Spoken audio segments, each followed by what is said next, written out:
എല്ലാ ഭക്തജനങ്ങൾക്കും കതിർവേൽ മുരുകൻ യൂട്യൂബ് ചാനലിലേക്ക് ഒരിക്കൽ കൂടി സ്വാഗതം. എൻ്റെ ചാനൽ ആദ്യമായിട്ട് കാണുന്ന ഭക്തങ്ങൾ ഈ ചാനൽ ഒന്ന് സബ് ചെയ്യുക.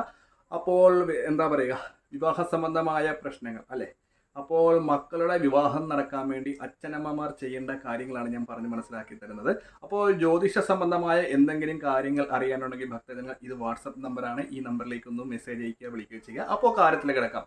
അപ്പോൾ വിവാഹം നടക്കാൻ വേണ്ടി അച്ഛനമ്മമാർ ചെയ്യേണ്ട കാര്യമാണ്. നമുക്ക് വീട്ടിൽ തന്നെ ആ ഒരു പരിഹാര കാര്യങ്ങൾ ചെയ്യാം. അത് എങ്ങനെയാണെന്നാണ് ഞാൻ ഈ വീഡിയോയിലൂടെ ഭക്തജനങ്ങൾക്ക് പറഞ്ഞ് മനസ്സിലാക്കി തരുന്നത്. അപ്പോൾ ആദ്യമായിട്ട് നമ്മളെല്ലാവരും വൈകുന്നേരങ്ങളിൽ നിലവിളക്ക് വെക്കുന്ന ഭക്തജനങ്ങളാണെങ്കിൽ മക്കളുടെ വിവാഹ തടസ്സം മാറാൻ വേണ്ടി കുറച്ച് മുല്ലപ്പൂ എടുക്കുക. അതായത് കുറച്ച് മുല്ലപ്പൂ മുട്ട്, അതായത് ഒരു പിടി ഈ മുല്ലപ്പൂ ഇട്ടിട്ട് നെയ്ത്തിരി ഇട്ട് വിളക്ക് കത്തിക്കണം. അതായത് നിലവിളക്ക് വൈകുന്നേരം 5 തിരിയിട്ട് പ്രാർത്ഥിച്ച് വിളക്ക് വെക്കുക. നമ്മൾ ഈ നെയ്ത്തിരി ഇട്ട് കത്തിക്കുമ്പോഴത്തേക്ക് ശ്രദ്ധിക്കേണ്ട കാര്യം, ഒത്തിരി ഒഴിക്കരുത്. അത് ഉരുകി വരുമ്പോഴത്തേക്ക് കെട്ടുപോകാൻ ചാൻസ് ഉണ്ട്. അപ്പോൾ കുറേശ്ശെ ഒരു വിളക്കിൻ്റെ പകുതി ആയിട്ട് നെയ്യ് ഒഴിച്ചിട്ട് 5 തിരിയിട്ട് വിളക്ക് വെക്കുക. അപ്പോൾ ഈ വിളക്ക് വെക്കുമ്പോൾ നമ്മളൊരു തട്ടത്തിനകത്ത് വെക്കുക, വലതുവശത്ത് കിണ്ടിയിൽ ജലം നിറച്ച് വെക്കുക. കിണ്ടി ഇല്ലാത്തവർ മൊന്തയിൽ വെച്ചാൽ മതി. എന്നിട്ട് നമ്മൾ എന്ത് ചെയ്യണം, വിവാഹ തടസ്സമുള്ള മക്കളുടെ പേര് സങ്കല്പിച്ച് മഹാലക്ഷ്മി, ഇല്ലെങ്കിൽ നമ്മൾ വിശ്വസിക്കുന്ന ഏത് മൂർത്തിയാണ് ആ ഒരു ചിലവർ മഹാദേവനെ സങ്കല്പിച്ച് വിളക്ക് വെക്കുന്നവരുണ്ടാകും, പാർവതീദേവി സങ്കല്പിച്ച് വിളക്ക് വെക്കുന്നവരുണ്ടാകും. അപ്പോൾ മക്കളുടെ വിവാഹ തടസ്സം മാറണമെന്ന് പ്രാർത്ഥിച്ചിട്ട് എന്ത് ചെയ്യണം, ഈ മുല്ലമുട്ടെടുത്തിട്ട് ദേവിയുടെ ആയിട്ടുള്ള ഇല്ലെങ്കിൽ മഹാദേവൻ്റെ ആയിട്ടുള്ള അഷ്ടോത്തരങ്ങളോ പ്രാർത്ഥനയോ ചൊല്ലി നമ്മൾ ഓരോ മുല്ലപ്പൂ വെച്ചിട്ട് നമ്മൾ വിളക്കിലേക്ക് ഇടുക. അപ്പോൾ ഈ മുല്ലപ്പൂ എന്താണെന്ന് വെച്ചാൽ പോസിറ്റീവപരമായിട്ട് ഒത്തിരി സർവ്വവശ്യത്തിനും വിവാഹ തടസ്സത്തിനും വേണ്ടിയാണ് മുല്ലപ്പൂ നമ്മുടെ മനസ്സിലെ ഭക്തിയായിട്ടുള്ള കാര്യങ്ങൾ ചെയ്താണ് നമ്മൾ എന്ത് ചെയ്യുന്നത്, ഈ മുല്ലപ്പൂ അങ്ങോട്ട് ഇടുന്നത്. അപ്പോൾ ഭക്തി കൊണ്ട് ഈ വിവാഹം തടസ്സം തീർച്ചയായിട്ടും നമുക്ക് മാറി കിട്ടും.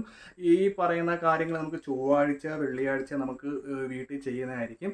അമ്മമാരെ മക്കളുടെ വിവാഹം നടക്കാൻ വേണ്ടി താമസമുള്ളവർ, അതായത് 35 വയസ്സായിട്ട് വിവാഹം നടന്നില്ല, 30 വയസ്സായിട്ട് നടക്കുന്നില്ല, ഇല്ലെങ്കിൽ 34 വയസ്സായിട്ട് വിവാഹം നടക്കുന്നില്ല, ഈ വിവാഹ തടസ്സം ഉള്ളവർ കുറച്ച് മുല്ലമുട്ട് മേടിച്ചിട്ട് എന്ത് ചെയ്യണം, ദേവിയുടെ പ്രാർത്ഥനകളോ ഇല്ലെങ്കിൽ മഹാദേവൻ്റെ പ്രാർത്ഥനകളോ സങ്കല്പിച്ച്, ഇപ്പോൾ ഉദാഹരണത്തിന് മഹാദേവൻ്റെ ഭക്തനാണെങ്കിൽ ഓം നമഃ ശിവായ ഓം നമഃ ശിവായ എന്ന് ചൊല്ലി മുല്ലപ്പൂ വിളക്കിലേക്ക് ഇടുക. ദേവി ഭക്തൻ അമ്മേ നാരായണ, ദേവി നാരായണ, ലക്ഷ്മി നാരായണ. ലാസ്റ്റ് നമ്മുടെ കാര്യം പറഞ്ഞിട്ട് എന്താണ് പറയുക, മകൻ്റെ വിവാഹകാര്യം നടക്കുന്നില്ല, എത്രയും പെട്ടെന്ന് ദേവിയുടെ അനുഗ്രഹത്തിൽ നടക്കണമെന്ന് പ്രാർത്ഥിച്ച് നമുക്കിടാം.